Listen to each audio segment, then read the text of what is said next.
মেহেরপুর, করিমপুর, গাংনী ও তেহট্টে 4টি থানার সমন্বয়ে মেহেরপুর 1858 সালে মহকুমার মর্যাদা লাভ করে। 1869 সালে মেহেরপুরে পৌরসভা গঠিত। 25 পর্ব।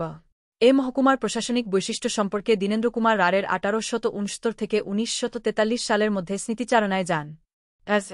স্বর্গীয় রামগোপাল সান্যাল মহাশয়ের একখানি ইংরাজি কেতাবে পড়িয়াছিলাম, তিনি লিখিয়াছিলেন, নদীচা মেহেরপুর অনভিজ্ঞ ছোকরা সিভিলিয়ানদের শিক্ষানবিশির স্থান। কথাটা সত্য। বিলাত হইতে ইংরাজ সিভিলিয়ানগুলি এ দেশে আসিয়া দিনকতক অ্যাসিস্ট্যান্ট ম্যাজিস্ট্রেটের পদে শিক্ষানবিশি করিযাই জেন্ট ম্যাজিস্ট্রেট রূপে মেহেরপুর মহকুমার ভার পাইতেন। স্বর্গীয় Rameshchandra Dutt, Miss J. D. Anderson, F. A. Slack, P G. Melitts প্রভৃতি সিভিলিয়ানরা মেহেরপুরে প্রশংসার সহিত হাকিমি করিয়াছিলেন। অনেকেই হয়তো জানেন না, রমেশচন্দ্র দত্ত মহাশয় মেহেরপুরে হাকিমি করিতে করিতে তাহার মাদবিক্সকনের রচনা শেষ করিয়াছিলেন। সে বোধ হয় 1869 খ্রিস্টাব্দের কথা।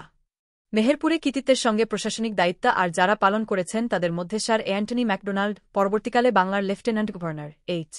হলমুড, পরবর্তীতে কলকাতা হাইকোর্টের বিচারক, এর নাম বিশেষভাবে উল্লেখ করতে হয়। 1869 সালে মেহেরপুরে পৌরসভা গঠিত সালে মেহেরপুরে পৌরসভা গঠিত হয়।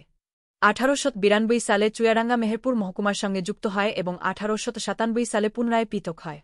লেখাটি আবুল আহসান চৌধুরী রচিত মুন্সী শেখ জমিরুদ্দিন গ্রন্থে প্রকাশিত হয়েছে।